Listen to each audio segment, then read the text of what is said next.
Hey everyone, welcome back to video 5.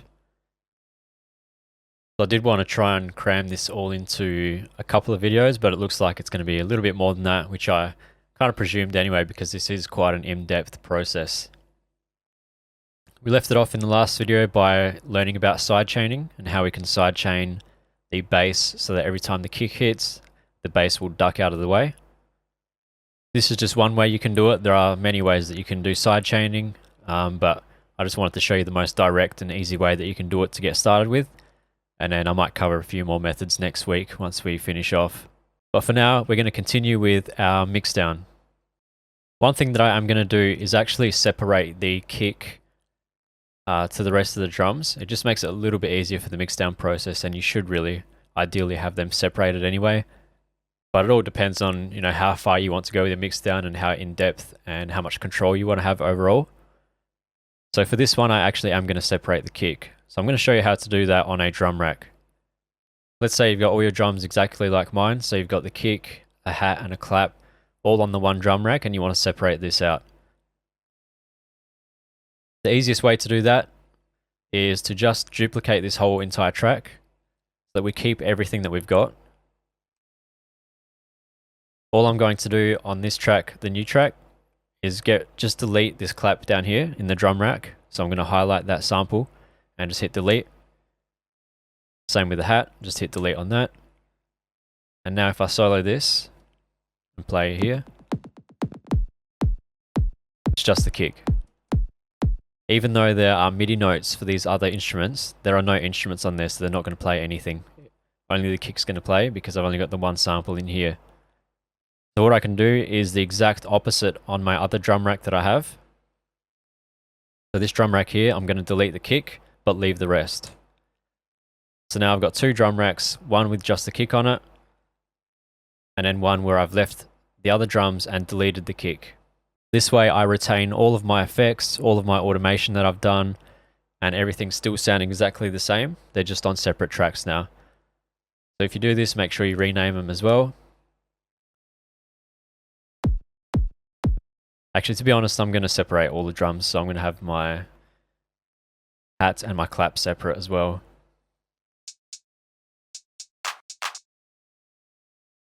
I guess this would have to be one downfall of using a drum rack, is that if you want to export them separately as stems later on, it can be a little more painful.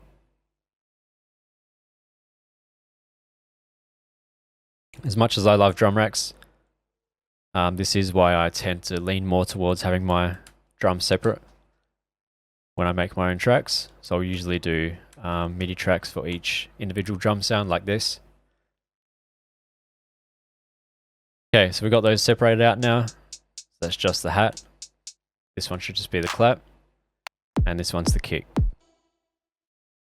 I'm going to quickly re-export these three here, and then we'll jump back into the Mixdown project. So I've got my new stems here, the clap, the hat, and the kick. You have to make sure, if you want to put them, let's say up here after the drums, you have to make the certain amount of audio tracks that you have for stems. So what I mean by that is, I'm putting in 3 new stems, so clap, hat, and kick. I need to make 3 empty audio tracks. Otherwise, if I don't do that, let's say I just have the one, and then I try and drag on these new sounds, and I hold control, it's not going to create new audio tracks for me. It's actually going to overwrite. So I've just overwritten the synth lead and then the bass there. So I just undid that.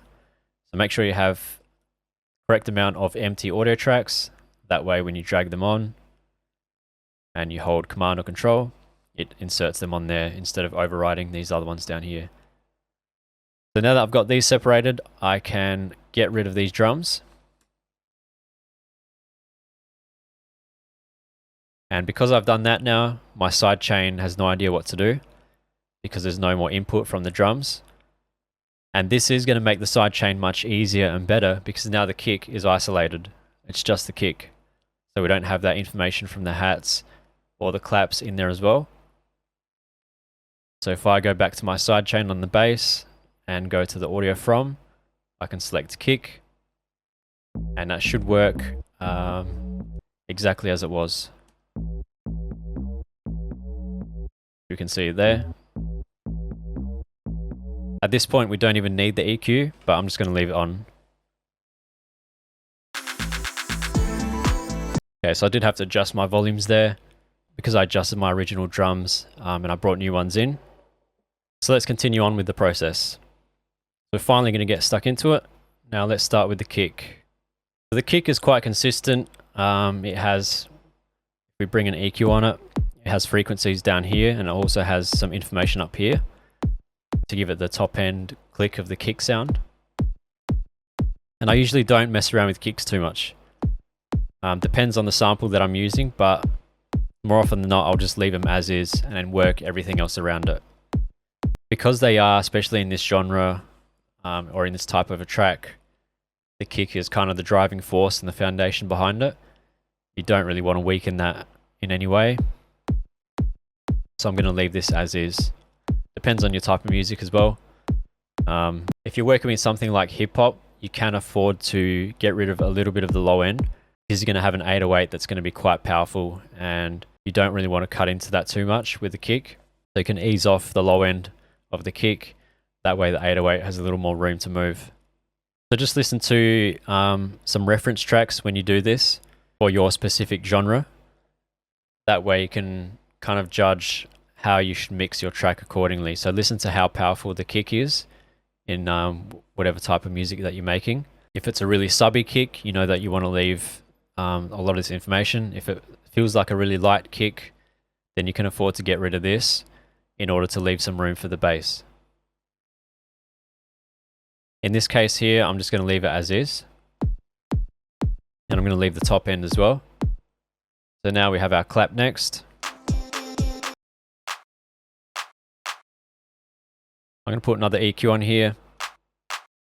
If we have a look down here, we have some information here. So we don't need that information there. We can just get rid of this by doing a high pass filter. So we don't need sub frequencies or basically anything under the 500-ish mark for this clap. So I can pretty much filter all that out, which leaves more room for my other sounds. If I need to as well, I can tone down a little bit of the top end. But for this, I'm just going to leave it as is. Most drum sounds don't need too much EQing. It's mainly going to be the synths and that kind of stuff. So let's put another EQ on our hats down here. There's not much information down here, but I'm still going to get rid of it. You pretty much want to do this to any sound that's not the kick or the bass. So basically high passing it where it needs to be high passed, because you want to leave all this room down here for those two sounds. So something like that's fine. Next we've got our bass. Now we've already got our bass ducking out of the way for the kick, so we don't really need to tweak around with this too much. We might come back to this if we have to, but for now I'll just leave that. Next we have our synth lead. Let's throw an EQ on this.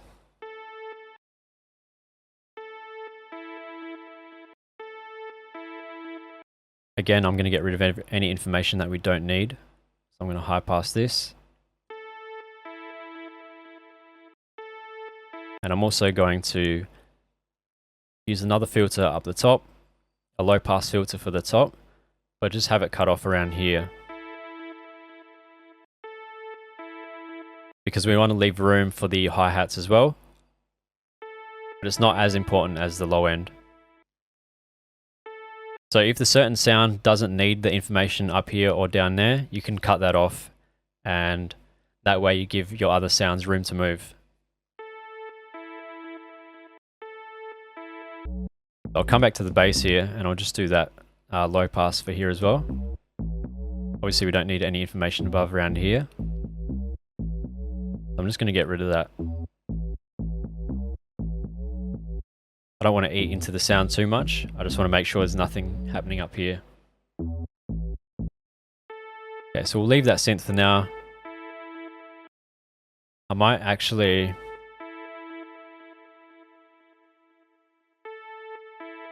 This has a slight amount of variation. I'm going to bring a compressor in before the EQ. I'm going to bring the threshold down until it turn makeup off first. Bring the threshold down until it starts working.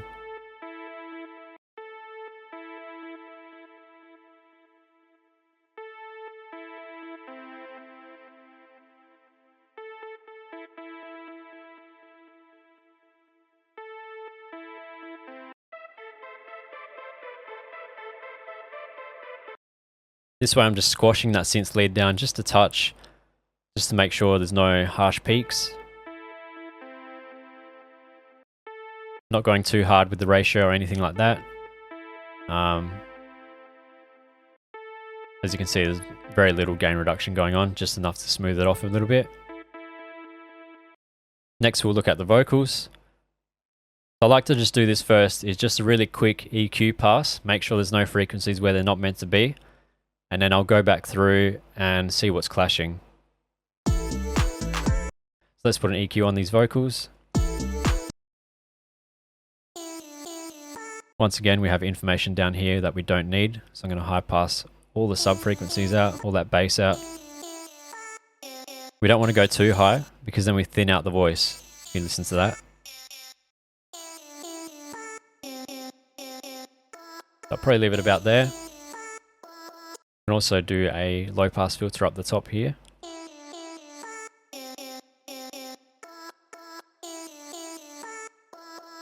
Just to get rid of that information up there.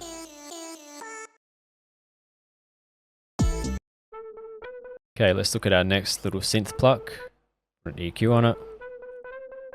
We have a lot of sub going on here, which is going to clash with our bass and kick. We definitely want to get rid of that.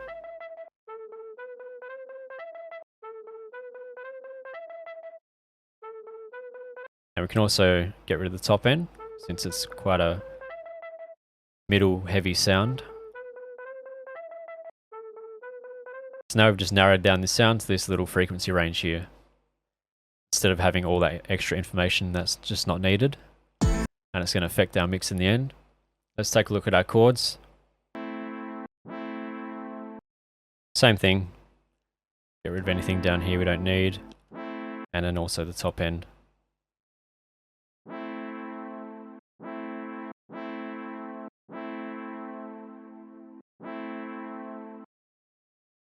Take a look at the guitar. Okay, we have a lot of information down there that's not needed. And I do want to lighten this guitar off a bit because it's a little bass heavy. You can do that just by chopping into the bass a little bit. Having this set around the 300 mark. It's quite strong in the mids there. Around that peak there. I'm just going to dip that a little bit because it's a bit harsh on my ears. And then I'm also going to low pass filter the top here.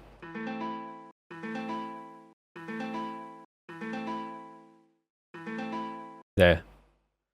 Something like that. We've got our effects. I'm just going to check my effects here. Sometimes if you have sub bass effects and white noise effects, sometimes you might actually want to separate those because they're in completely different frequency ranges. You can call one something like low effects and then one high effects. That way, any impacts and sub drops you have, you can process separately to white noise and sweeps and all rises and that kind of stuff. I got that sub impact there, which I could go back and separate out, but I'm going to leave it because it's not in the drop or anything. Here there's just a very brief impact, but then it just goes to noise. And here that happens in the break. So I'm just going to leave that as is. Throw an EQ on it anyway, just to check what's happening.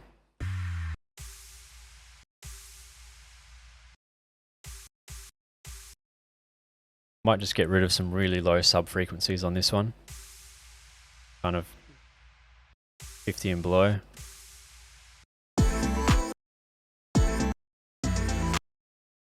Okay, take a look at our flute. Again, another EQ. And we can see that we have some slight information here, which we don't need. And we can also cut off the highs there.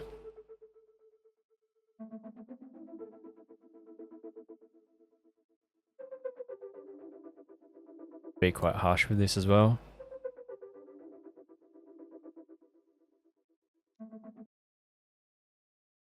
This sound here, I'm just looking at the waveform here. The bottom line is the right channel and the top line is the left channel. So you can see how much heavier it is on the right ear. And just by looking at this balancer as well, we can see that the right channel is getting a lot more information than the left. So I want to even that out a little bit. The way that I can do that is I can use the utility. Then I can adjust the balance on here. So I'm going to push this to the left a bit. I'm just watching those lines. Just watching the balance mixer. I think it was because when we did our panning on that, it was heavily to the right, or the pattern just happened so that was more right ear than left ear. So I'm just kind of balancing that out a little bit with the utility. I'm going to put a little bit of compression on this as well.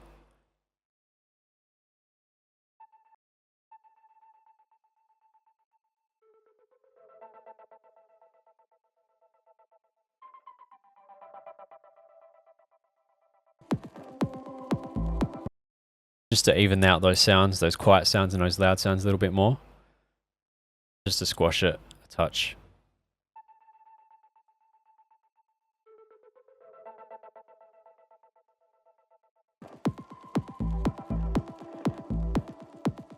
Let's listen to what we got so far. So all we've done is just some clean up EQ, some slight compression, and just EQing out any harsh sounds that I heard there.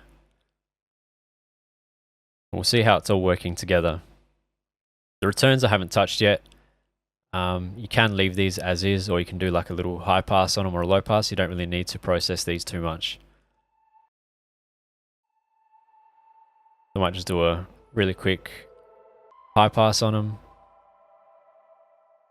And then just up here have a low pass filter.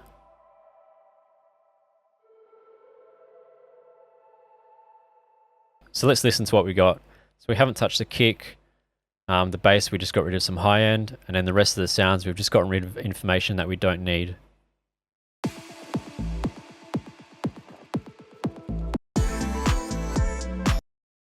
This clap as well, I might just tone down that top end a little bit.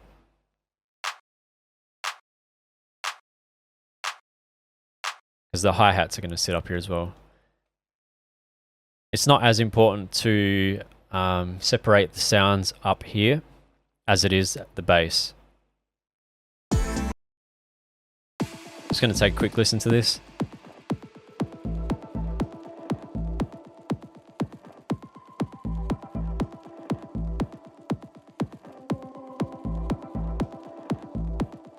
I'm listening for volume levels as well in case I need to tweak them.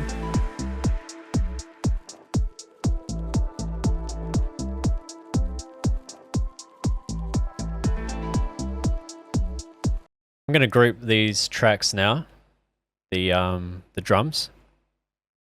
So I know I separated them out, but that was so I had the flexibility to EQ these on their own as well. But I'm going to process them as a group.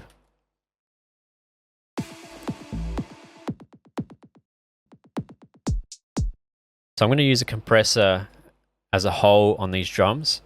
This way I just tie in those drums with each other a little bit more. So the kick, the clap and the hat, it just helps to glue them together just a bit. To bring the threshold down until it starts working. I don't want much gain reduction, it's just a subtle effect so that all these sounds melt together a little better.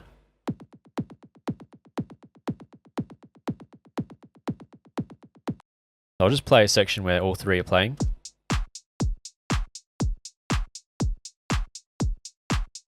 I'm going to leave the ratio there at 2:1. I just want it to be a subtle compressor.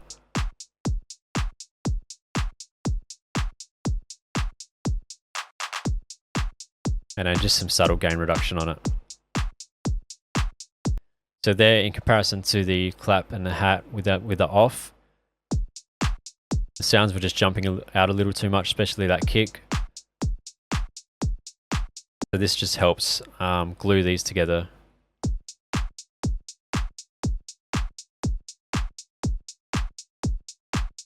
I'm going to take this synth lead and this synth pluck. I'm going to group these together. Again with this one here, this one seems to be more prominent in the right ear. If we just look at this waveform, the bottom waveform, the right signal is much louder than the left. And you can tell that just by looking over here. The right channel has a lot more information.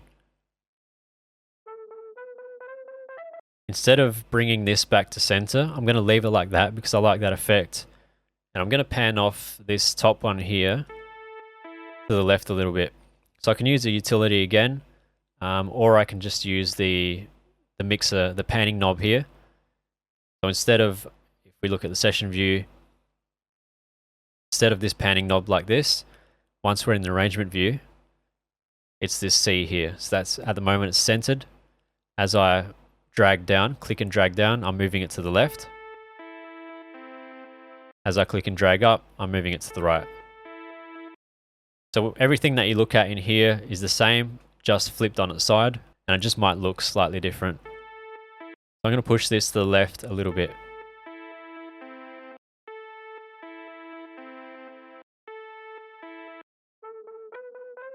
Just going to listen to these two together.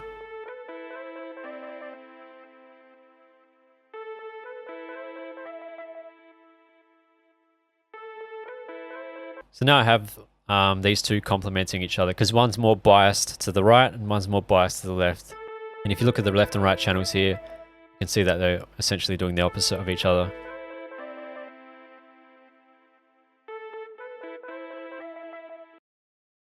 So I'll leave that for that section.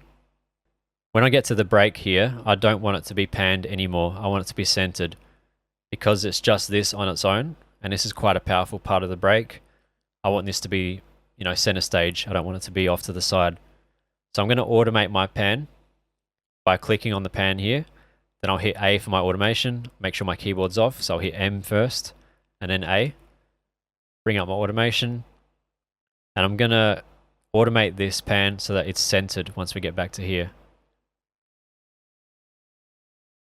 So it's up to you whether, if you're doing something like this, whether you do it over, you know, like straight away so it's instantly centered, or whether you ease into it right at the end. I'm just going to do a slight little ease back to center. So I'll just move this. If you hold shift down once you're dragging up and down, and you press and hold shift, you can do some finer adjustments. Might be a little easier for you to get the value that you're looking for. Okay, so that's back to center. And then I'm just going to ease this off so that it creeps back to center.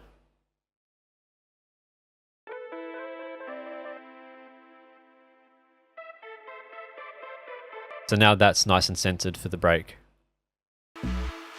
Leave it centered, leave it centered.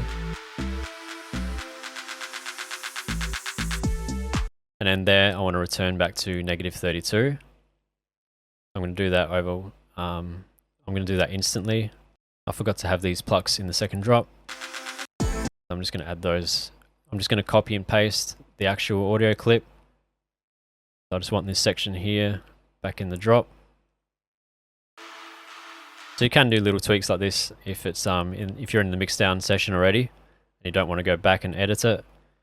If you know that you're not going to jump back, you can just do it this way as well. So you can do little tweaks while you're here. It's not exactly 100% set in stone.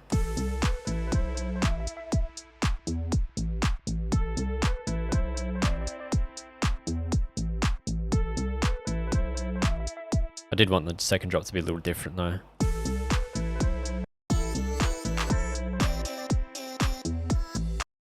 Okay, so I got those two panned off to each side. I'm going to use a compressor again, just to bring these two sounds closer to each other. And, you know, once again, we can use the compressor to merge and melt sounds so that they work together nicer. I'll bring this, make sure makeup's off. I don't want much gain reduction and I want it to be quite subtle.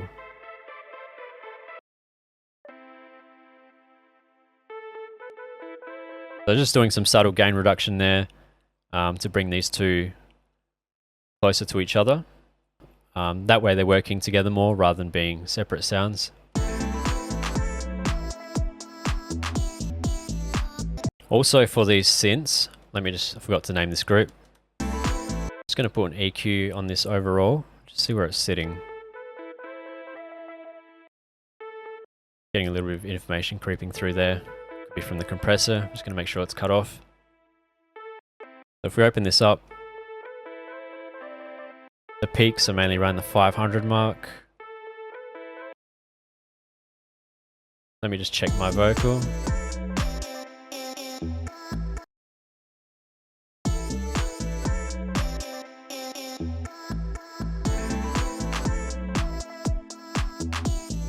They're not really competing too much, but I'm going to do another little creative compressor on the end of this chain for the synths.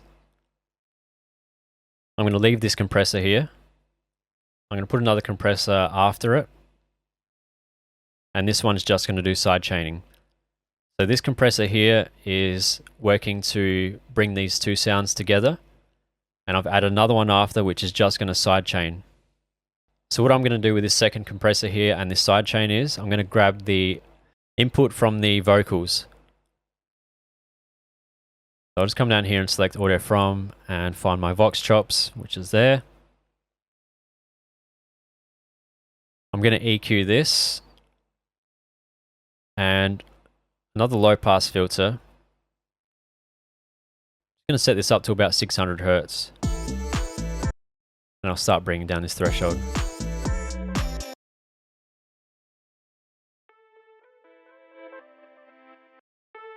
I don't want it to be a harsh sidechain. Just ever so slight amount of ducking when those vocal chops hit. So what this is doing is every time those vocal chops are working and there's information in this range here, this frequency range, these two synths are going to duck out of the way slightly so that those vocal chops can punch through. So it's a very subtle effect, but it can work quite well.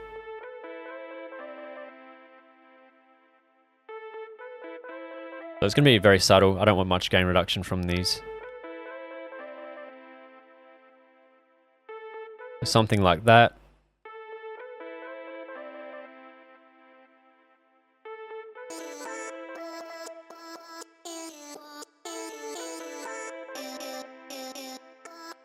This way the synths, if there's no vocals, the synths will still be at normal volume.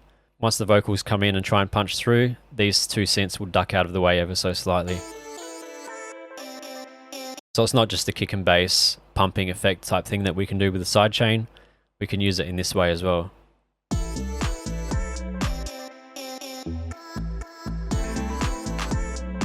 So now that vocal is really punching through.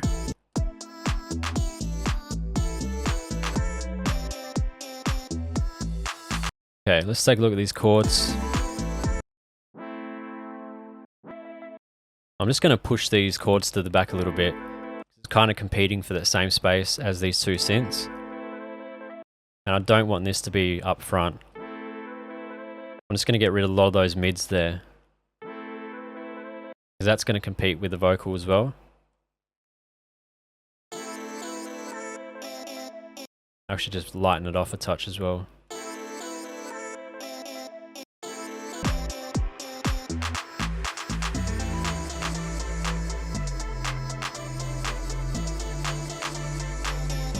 I'm going to put a little bit of a limiter on these drums after the compressor. Because when that kick and that clap hit at exactly the same time, it pushes the volume up a little bit, and I don't really want those volume spikes in my track from the drums.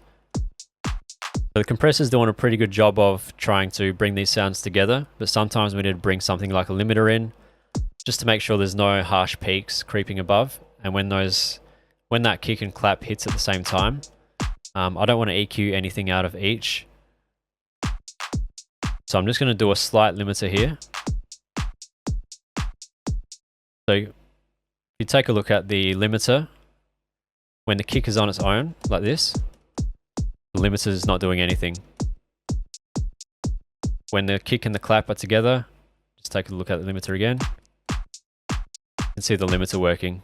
And it's just a good way to make sure those peaks aren't cutting through those harsh little volume spikes. And we can use something like this just to smooth it off a little bit more. There's quite a harsh volume spike there, which we're getting rid of with the limiter. So we've set our ceiling to negative 11.1, and nothing, absolutely nothing is going above that volume level. This will give us a little bit of headroom when we come to the mastering stage as well. Okay, the track's starting to sound much cleaner overall now.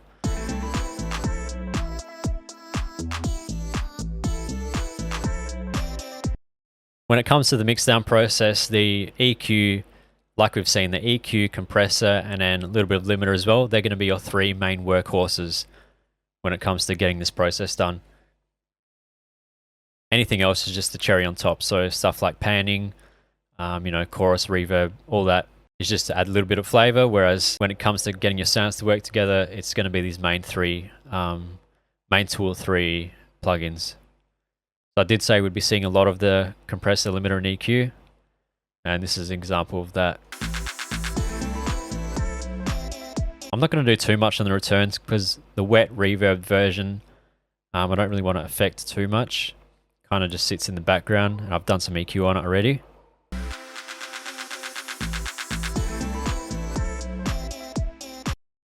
Okay, I'm pretty happy with how it's sounding. I might have to come back after once I get to the mastering stage if I find out there are problems and kind of bounce back and forth between that, but that will be next week's problem. So I hope this has all made sense, everything I've done. Feel free to, go back and watch this many times as you want. But when it comes to this process, your ears are your best judgment. And then over time, as you do this more and more, your ears will get better at identifying problems and frequencies. And it's just one of those things that will come with experience. So whatever mix that you make now, I'm sure you'll come back in, say, a year's time and you'll see how far you've come when it comes to quality of your tracks and getting sounds to work together. But essentially what we're trying to do is just carve a space for each of these sounds. When you are EQing like I have been, try to use subtractive EQ. What I mean by that is, you'll notice that I haven't actually pushed these up at all. So I haven't come in here, let's say this clap here, or let's take something like vocals. Let's say these vocals, I want them to have a little more shine. So I'll just push, not that one. So I'll just push something like that up, give them a bit more sheen. So you want to avoid doing this as much as you can. You want to try and use subtractive EQ, which means you're only taking frequencies away. You're not adding frequencies. As soon as you start adding frequencies like this, obviously that's going to add volume, which is going to change the dynamics of the track. Then you'll have to go back and see if it's working with your other sounds, because you just keep adding more and more volume. And then by the end, you've just got a louder track. And you might have introduced some more competing with other sounds by pushing up volumes in certain levels. So try and use subtractive EQ, and that's just taking frequencies away like I have been. So I think I'll leave it there for this mixdown for now. We've had to learn quite a few things this week, so I'll let you play around with those and, see if you can do a mixdown on your own track. And then I'll wrap it up in the next video where we'll talk about our final week. So just follow through with this process that I've been doing. Try and apply it to your own tracks, even if they're completely different genres to what I'm making. Just use the same principles and techniques in that you don't want sounds to compete with each other. So see how you go with that, and then I'll catch you in the final video.